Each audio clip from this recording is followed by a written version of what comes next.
할렐루야. 우리 함께 믿음의 고백드림으로 2022년 6월 24일 금요일 새벽 기도회를 하나님 앞에 드리도록 하겠습니다. 나는 전능하신 아버지 하나님 천지의 창조주를 믿습니다. 나는 그의 유일하신 아들 우리 주 예수 그리스도를 믿습니다. 그는 성령으로 잉태되어 동정녀 마리아에게서 나시고 본디오 빌라도에게 고난을 받아 십자가에 못 박혀 죽으시고 장사된 지 사흘 만에 죽은 자 가운데서 다시 살아나셨으며 하늘에 오르시어 전능하신 아버지 하나님 우편에 앉아 계시다가 거기로부터 살아있는 자와 죽은 자를 심판하러 오십니다. 나는 성령을 믿으며 거룩한 공교회와 성도의 교제와 죄를 용서받는 것과 몸의 부활과 영생을 믿습니다. 아멘. 찬송가 420장입니다. 찬송가 420장.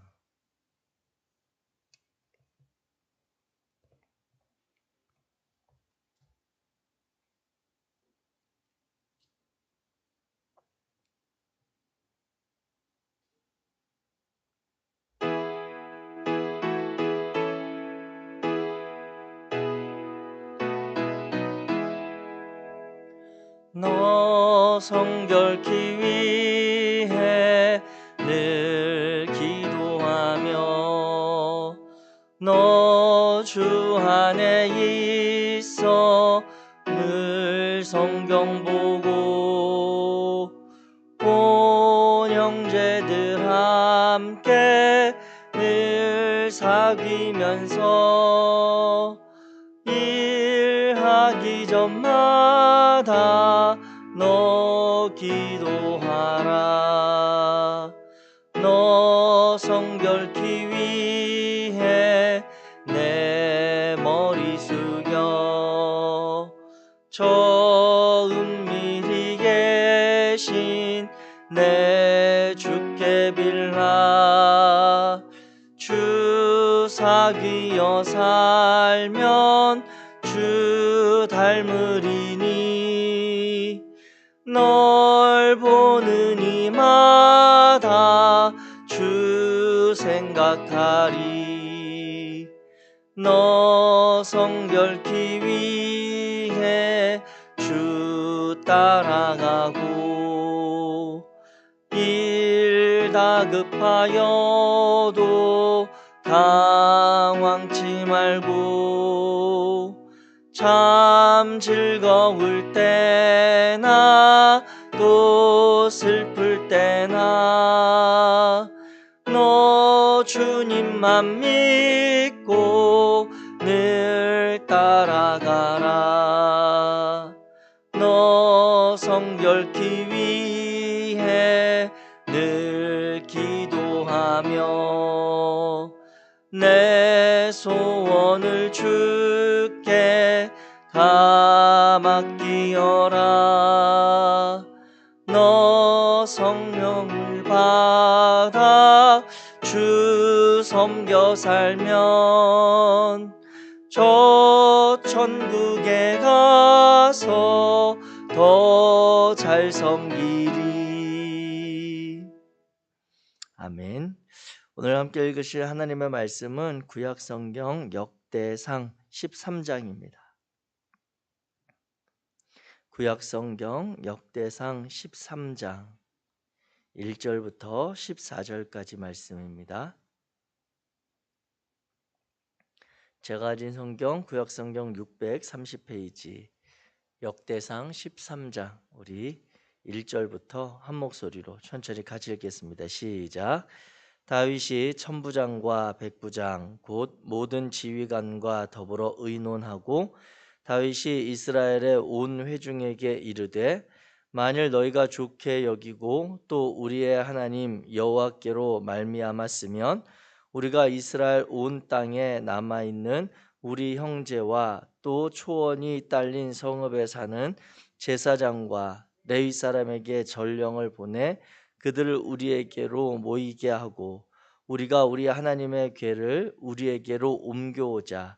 사울 때에는 우리가 궤 앞에서 묻지 아니하였느니라 하매 백성의 눈이 이 일을 좋게 여김으로 온 회중이 그대로 행하겠다 한지라.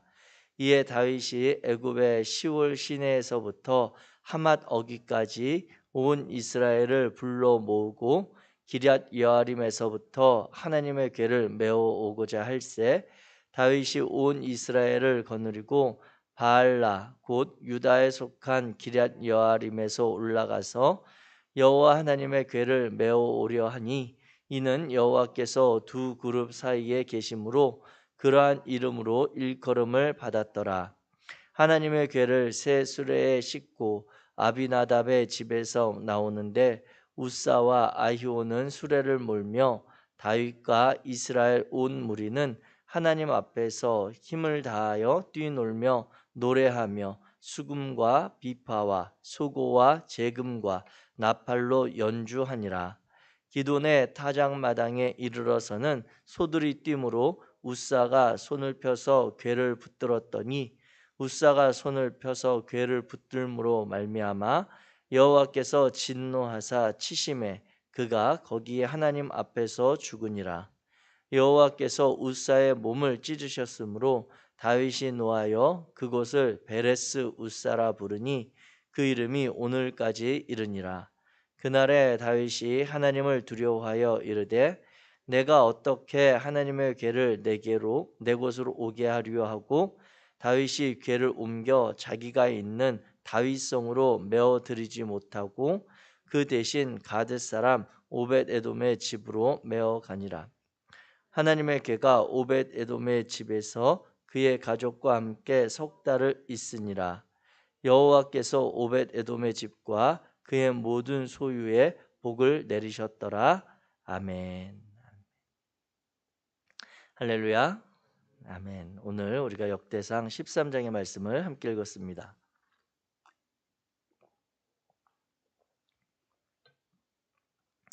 이 역대상 13장의 말씀은 우리가 잘 알고 있는 베레스 우사 사건으로 유명한 그러한 내용이죠.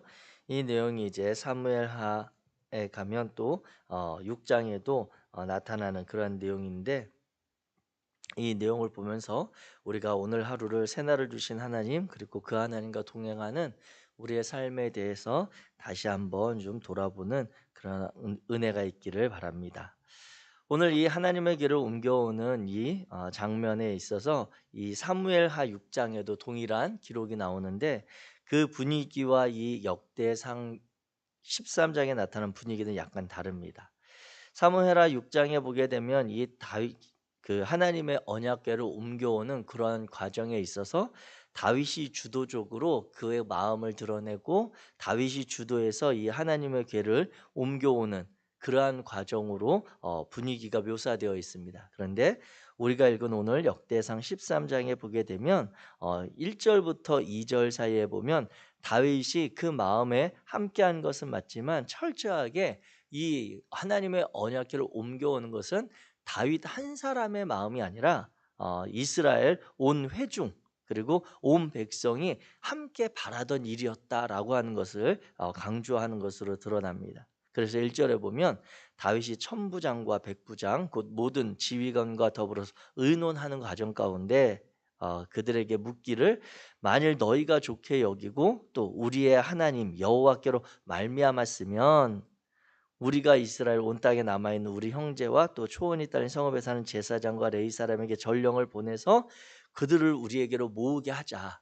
그 다음에 우리가 하나님의 궤를 우리에게 옮겨오자.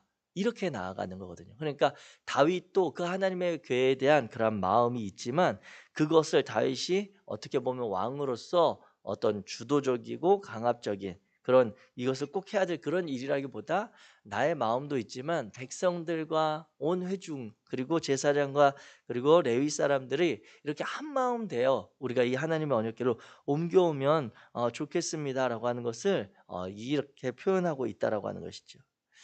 이 하나님의 언약궤가 어떠한 존재이고 어떠한 대상이기에 다윗이 이러한 마음을 가지고 온 이스라엘 회중과 함께 이 언약궤를 옮겨오고자 했을까라고 하는 것을 우리가 좀 생각해 본다면 이 하나님의 언약궤는 특별하죠. 하나님께서 출애굽하는 과정 가운데서 모세와 이스라엘 백성들을 통해서 하나님께서 짓게 하신 그 성막 안에서도 지성소, 특별히 대제사장만 들어갈 수 있는 그 지성소 안에 하나님의 임재와 하나님의 임재를 상징하는 것이 바로 이 언약궤였거든요.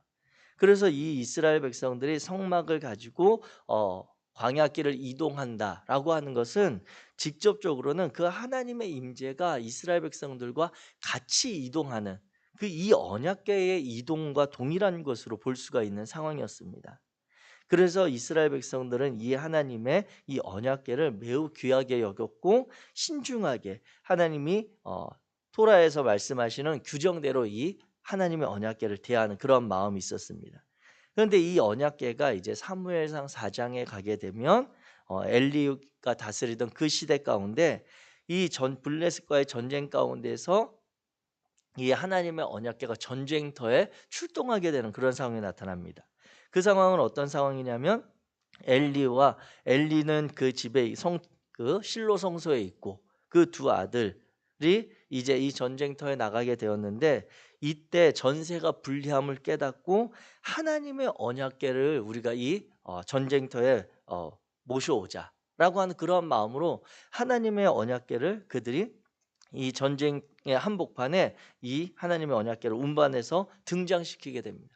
그러자 그 언약궤가 등장할 때 어떻게 분위기가 나타나냐면 블레셋의 군인들이 하는 말이 이 하나님의 언약궤가 오는 것에 대해서 저들의 신이 저들을 도우러 왔다라고 하면서 삽시간에 그 유리했던 전쟁터에 블레셋 사람들의 사기가 꺾이고 불안한 마음들을 갖게 되는데 이 이스라엘 백성들은 반대로 사기가 올라가고 높은 전쟁의 그러한 승리의 열망을 갖게 되는데 전쟁의 결과가 이스라엘 백성들의 처참한 패배로 끝나요.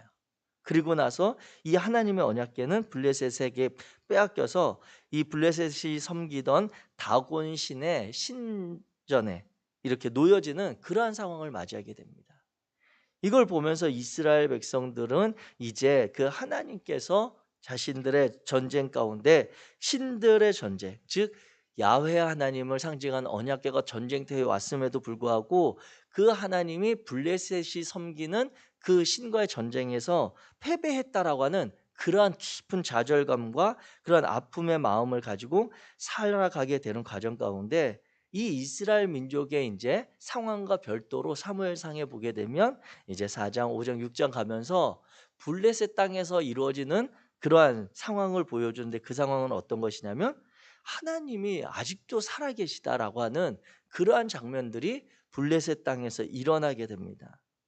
이 언약궤가 머무는 곳에 다곤 신의 신전에 있었던 사건을 이야기한다면 어느 날 갑자기 블레셋 그 다곤 신전에 언약궤가 온 이후로 멀쩡히 서 있던 다곤 신이 그 신상이 굴러 떨어지거나 아니면 목이 저 성전 문지방에 가서 놓여 있거나 팔이 잘려가는 이런 일들이 전에 보지 못했던 일들이 일어나는 거죠.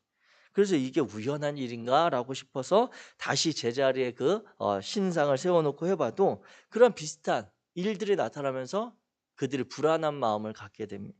그래서 이 블레셋은 5지역에 5도시가 연합해서 결성된 국가였기 때문에 우리 도시에 이 언약궤 있는 거 싫다라고 하면서 니네 도시로 보내자라고 하면서 보냈더니 언약궤가 도착한 그 도시에서 다시 이제 또 전염병이 생기거나 하는 그런 일이 나오면서 이 블레셋 사람들이 어떻게 하냐면 이 하나님의 언약궤를 쉽게 말하면 폭탄 돌리기 하듯이 그 폭탄이 우리에게서 터질까 봐 두려운 마음에 서로 이 언약궤를 떠미는 그런 일들을 계속해서 경험하게 되죠.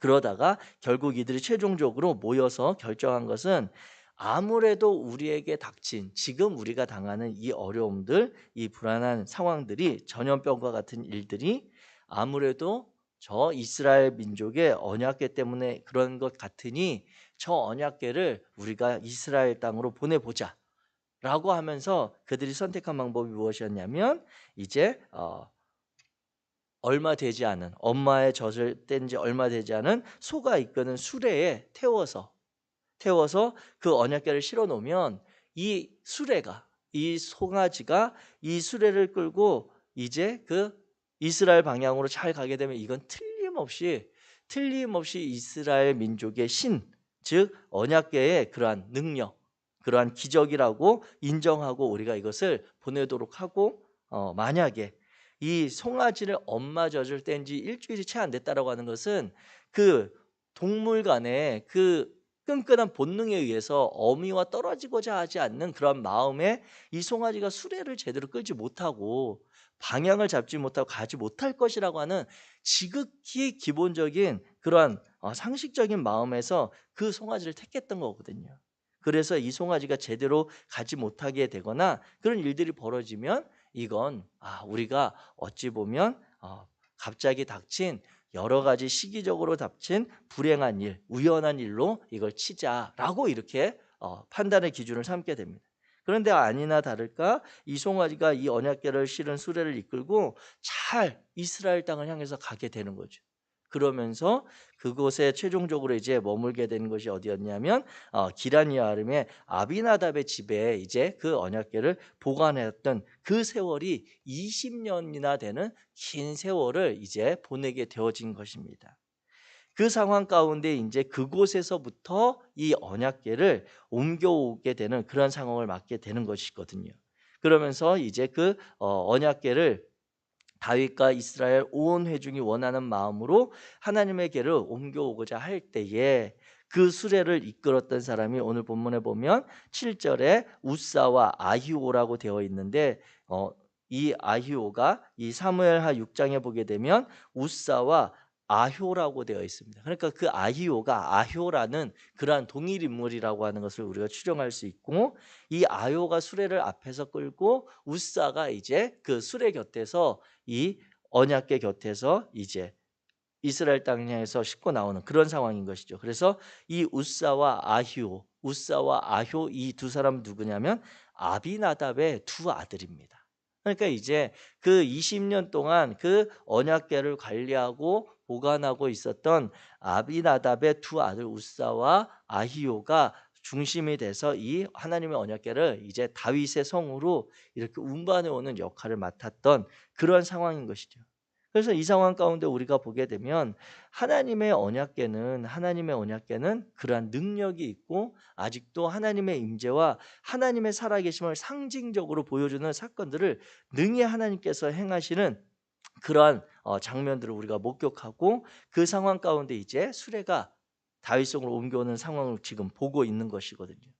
그런데 안타까운 것은 무엇이냐면 이스라엘과 이 다윗의 그런 열망, 그러한 간절한 하나님의 언약궤를 우리가 다시 모셔드리기 원하는 그 마음에도 불구하고 이 운반하는 과정 가운데 이제 그 소들이, 수레를 이끄는 소들이 이제 그 기돈의 타작마당에 이르러서 갑자기 예기치 않은 날뛰음을 하면서 수레가 기우뚱기우뚱하고 불안한 가운데 언약궤가 떨어지려고 하자 그 옆에 있었던 우사가 급한 마음에 언약궤를 이제 손을 대서 잡은 거거든요. 그런데 이제 이 그냥 우리가 겉으로 보기에는 별 문제가 없는, 오히려 하나님의 언약궤를 보호하기 위한 그러한 조치였던 것 같은 그러한 우사의 행동에 대해서 우리가 읽은 성경에 보게 되면 10절 말씀에 보면 우사가 손을 펴서 궤를 붙들므로 말미암아 여호와께서 진노하사 치심에 그가 거기 하나님 앞에서 죽으니라 이렇게 되어 있고, 우사가 11절에 보면 여호와께서 우사의 몸을 찢으셨다라고 하는 그러한 내용으로 이 사건을 정리하는 것을 보게 됩니다. 그래서 이제 그 지역, 그 사건이 일어난 곳을 그 후대의 사람들이 베레스 우사, 우사가 치심을 당하다라고 하는 그러한 지역으로 이름이 이제 붙여졌다라고 하는 그런 내용인데, 이 상황을 우리가 보게 되면 그냥 우리는 이 글로 이 상황을 읽을 때 당연히 언약궤가 떨어지려고 하면 그것을 어떤 우리가 생각하는 것처럼 밧줄로 꽁꽁 묶어 놓지 않거나 아니면 안전장치를 해놓지 않은 상황 가운데서 당연히 그걸 보호해야 되는 것 아닌가라고 하는 마음이 우리 안에 쉽게 들 수 있고, 우리는 어떻게 보면 우사가 좀 억울한 죽음을 당한 거 아니냐라고 하는 이런 마음까지도 동정의 마음을 가질 수도 있는 것은 사실입니다. 그런데 이 상황을 우리가 보게 될 때에 성경의 표현, 웃사가 괴를 붙들므로 말미암아, 즉 웃사가 언약궤에 손을 댔기 때문에 죽었다라고 하는 그러한 원인으로만 볼 수 있는 그러한 면도 있지만, 여기에는 또 다른 깔린 그러한 분위기와 상황의 전제들을 우리가 조금 상상해 보거나 유추해 볼 수는 있습니다. 왜냐하면 이 언약궤가 처음에 어디에 있다가 이 전쟁터에 가게 되었는가, 이 언약궤를 모셔드리고 보관해야 될 그러한 장소가 어디였는가라고 하는 것을 우리는 다시 한번 생각을 해보게 됩니다. 다윗은 이 언약궤를 어디로 모셔드리려고 했냐면, 이 당시의 상황 가운데는 아직 예루살렘 성전은 세워지지 않았던 상황입니다. 그래서 다윗은 이 하나님의 언약궤를 자기가 머물고 있는 자신의 성으로 하나님의 언약궤를 운반해 오려고 했던 거예요. 근데 이 언약궤는 원래 어디에서 보관되어 있었냐면 실로 성소에 있었다라고 하는 것이죠. 즉 하나님의 성막의 그러한 이동이 이제 멈춘 가운데 하나님께서 이스라엘 민족이 머무는 가나안 곳곳에 성소를 세우셨는데, 그 성소 중에서 중앙 성소의 역할을 했던, 즉 하나님의 언약궤가 있었던 곳이 바로 실로 성소입니다. 그러면 이 언약궤를 찾아오게 될 때 이 기란 여아림이라고 하는 아비나답의 집에서 예루살렘에 그 언약궤를 옮겨오고자 하는 것이 아니라, 그 원래 있었던 실로 성소로 이 언약궤를 다시 운반해 오는 것으로 이스라엘 민족들이 다윗이 하나님이 우리와 함께 하시다라는 것을 다시 회복할 수 있는데, 다윗은 그것보다는 자신이 머물고 있는 성으로, 물론 다윗을 우리가 좋게 그 마음을 깊이 봐서 그 당시에 가장 화려하고 또 가장 좋은 장소가 어딜까 해보면 성소보다는 다윗 왕이 머물고 있는 성일 수도 있습니다만, 하나님의 그러한 율법과 그러한 마음을 따르면 당연히 이 언약궤를 실로 성소로 옮겼어야 하는 것이 1차적으로 제자리를 찾아가는 그러한 마음으로 볼 수 있는데, 다윗은 이 상황 가운데 이 하나님의 언약궤를 자기의 정치적인 그러한 정당성, 하나님이 이 다윗 왕조와 다윗과 함께 한다라고 하는 것을 대외적으로 보여줄 수 있는 그러한 일들로 다윗이 사용하려고 했던 의도도 같이 있지 않았는가라고 우리가 생각해 볼 수 있는 것입니다. 왜냐하면 웃사가 단순히 하나님의 언약궤를 손을 대서 죽은 것도 민수기에 나타나는 그 언약궤를 운반하거나 이 언약궤에 대한 규정을 어긴 것도 물론 맞지만, 그것만으로 이 웃사가 죽임을 당하고 이 언약궤가 그곳에 멈추었다가 이제 오히려 가드 사람 오베데돔의 집으로 가는 그러한 상황을 본다면, 그 한 가지 사건을 통해 웃사의 그러한 실수만이 아니라 그 당시 언약궤를 운반해 올 때 분위기가 보면 완전히 축제 분위기거든요. 이 언약궤를 옮겨올 때 보면, 그래서 7절 지나서 8절 이렇게 느껴지는 분위기를 보게 되면, 하나님의 궤를 수레에 싣고 옮겨올 때 그 행렬과 그 이 장면을 목격하는 분위기와 이 모든 게 그 웃사와 이 아효와 그리고 이 일을 추진한 다윗 왕 중심으로 모든 사람들이 엄청나게 이 하나님의 임재가 다시 회복된다라고 하는 것보다 이 분위기 자체가 그것을 해낸 사람들, 그 일을 이끌고 있는 사람들한테 시선이 가고 주목되는 그런 상황들과 같은 것이라고 하는 것입니다. 그래서 하나님께서 상징적으로 하나님의 임재와 하나님의 영광이 아닌 그 옆에, 언약궤 옆에 의기양양하게 내가 이 하나님의 언약궤를 20년 동안 돌본 그러한 집안에 우리가 그 사람이다라고 의시되거나 그런 마음을 가지고 있었던 웃사의 거침없는 그 마음과 그러한 행동을 하나님께서 제지하신 것이고, 다윗이 12절을 보게 되면 그래서 하나님을 두려워하게 되었다라고 하는 그러한 표현이 나옵니다. 그러면서 내가 어떻게 하나님의 궤를 내 곳으로 오게 하리요라고 하면서 이 하나님의 궤를 옮겨오는 것에 대해서 온 회중이 한 마음 돼서 해왔지만, 그것이 인간의 마음, 인간의 뜻으로 해야 될 일이 아니라 하나님께서 명하시고 규정하신 그러한 것들은 없나, 내가 하나님에 대한 그 마음을 다시 한번 돌아보는 사건이 되어지는 것입니다. 그러면서 이 언약궤가 머무는 모든 것에 그 언약궤와 함께했던 이들의 복을 받는 그러한 사건을 보면서 이 하나님의 언약궤에 대한 경외함을 갖게 되는데, 이 일이 후대에 이제 다윗이 다시 민수기에 하나님의 그런 율법을 깨닫고 나서 이 언약궤를 수레가 아니라 그러한 화려하고 소리나고 사람들이 주목받는 것이 아니라 하나님께서 명하신 방법대로 이것들을 진행하면서 다시 다윗성에 모시고, 그 다윗성에 모신 이후에는 그 다음에 다윗의 마음이 어떻게 바뀌냐면, 하나님의 언약궤가 다윗성에 있는 것에 대해 하나님을 향한 집을 지어드려야 되겠다, 하나님의 임재가 있는 곳으로 이 따로 이것을 모셔야 되겠다는 마음에 이제 성전 건축에 대한 마음을 품게 되는 것입니다. 그러니까 이것을 조금 쉽게 표현해 본다면, 다윗은 이 하나님의 언약궤가 돌아오는 것에 대한 마음은 있었지만 그것을 자신의 뜻과 합쳐서 하나님에게도 좋고 나에게도 좋은 그러한 방법을 택해서 이 일들을 해나갔던 그러한 마음이 있었는데, 하나님은 결코 그러한 것들에 대해서 쉽사리 이용당하시는 분이 아님을 우리를 통해 보게 한다라고 하는 것이죠. 그래서 갈라디아서 6장 7절에 보게 되면 우리가 잘 아는 말씀과 같이 이러한 표현이 있습니다. 스스로 속이지 말라. 하나님은 업신여김을 당하지 아니하시나니 사람이 무엇으로 심든지 그대로 거두리라. 이것을 조금 더 우리에게 직접적으로 다가오는 표현으로 한다면, 예전 개역 한글판 성경에서는 스스로 속이지 말라, 하나님은 만홀히 여김을 받지 아니하시나니 이렇게 표현하고 있고, 새 번역은 스스로 속이지 말라, 하나님은 조롱을 받지 아니하신다 이렇게 되어 있습니다. 즉 어떤 표현이냐면, 하나님께서 우리와 함께 하시는 것에 대해 우리는 하나님이 우리와 함께 하시니까 그것이 늘 우리에게 은혜가 되고 힘이 되고 하나님께서 우리 편이시다라고 하는 그러한 마음으로 용기를 낼 수도 있지만, 하나님이 우리와 늘 함께 하시다라고 하는 것은 그만큼 우리에게 두려운 일도 맞습니다. 왜냐하면 거룩하신 하나님이 지극히 죄악과 인간된 본성과 세상의 가치로 충만한 우리들의 삶에 함께 하신다라고 하는 것은, 우리의 죄악으로 인해 구약 성경의 그 출애굽기와 이런 상황들을 보면 하나님의 충돌하심을 우리가 받아서 그 현장에서 죽임을 당할 수도 있는 그러한 상황과 같은 날을 매일같이 우리가 살아가고 있다라고 하는 것입니다. 그럼에도 불구하고 우리가 이 웃사와 같이 그 자리에서 죽임을 당하지 아니하고, 하나님께서 오늘 우리에게 새 날, 새 은혜의 부활의 날을 허락하신 그 은혜와 마음을 다시 한번 돌아보게 된다라고 하는 것이죠.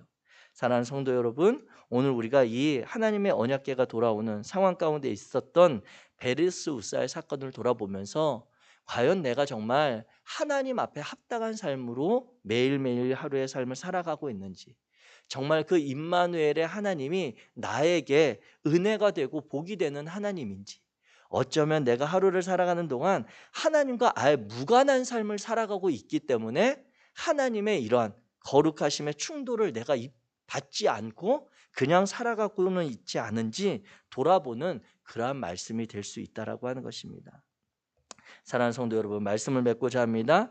하나님의 언약궤의 이 사건을 보면서 하나님의 임재는 분명히 그와 함께하는 자들에게 복이 되는 건 맞습니다. 오늘 읽었던 14절의 말씀에도 보면 불안한 마음에 다급하게 이 하나님의 언약궤를 가드 사람 오베데돔의 집으로 옮겨서 그곳에 머물게 했는데, 하나님은 그 언약궤가 머무는 오벳에돔의 집과 그의 모든 소유에 복을 내리셨다라고 성경은 분명히 기록하고 있습니다. 그렇기에 저와 여러분들이 하나님이 함께 하시는 그 복을 온전히 누리기 위해서 오늘 하루도 정말 하나님의 말씀대로 살아가고자, 하나님의 거룩하심의 그 삶의 지경을 우리가 힘써 살아가고자 하는 믿음의 결단이 오늘 이 아침에 있기를 주의 이름으로 부탁드립니다. 그래야 해서 이 하나님의 임재, 그 임재가 다른 사람들이 보기에 정말 우리 인생을 보며 하나님의 다스림을 받는 인생이 저와 같은, 그리고 하나님의 동행하는 그 인생이 우리와 같은 모습을 세상 사람들에게 보여줄 수 있는 복되고 아름다운 그러한 오늘 하루 보내시기를 주의 이름으로 축복합니다. 기도하겠습니다. 사랑의 하나님, 감사합니다. 하나님께서는 살아 역사하시며 이 땅 가운데 당신의 백성들과 동행하시지만 결코 하나님은 그 어떤 상황에서도 우리의 뜻과 우리의 이기적인 마음과 우리의 탐욕에 이용되지 않으시는 분이심을 오늘 말씀을 통해 다시 깨닫습니다. 아버지 하나님 앞에 오늘 이 새날을 살아가며 겸손하게 하시고 하나님의 은혜에 머무는 것을 인하여 감사하며 그 은혜로 살아가는 이 하루를 정말 거룩하게 살아갈 수 있도록 주님 지혜와 용기를 더하여 주옵소서. 마음이 흔들리기 쉽고 불안하기 쉬운 이 상황 가운데 하나님이 함께 하시기에 우리 안에 소망이 일어나고 믿음의 삶을 결단하며 나아가는 복된 성도들 우리의 하루 되도록 주님 동행하여 주옵소서. 이 일을 우리와 함께 하시며 이루실 성령 하나님을 의지하며 우리 주 예수 그리스도의 이름으로 기도하였습니다. 아멘. 하늘에 계신 우리 아버지여, 이름이 거룩히 여김을 받으시오며 나라가 임하시오며 뜻이 하늘에서 이루어진 것 같이 땅에서도 이루어지이다. 오늘 우리에게 일용할 양식을 주시옵고 우리가 우리에게 죄 지은 자를 사하여 준 것 같이 우리 죄를 사하여 주시옵고 우리를 시험에 들게 하지 마시옵고 다만 악에서 구하시옵소서. 나라와 권세와 영광이 아버지께 영원히 있사옵나이다. 아멘.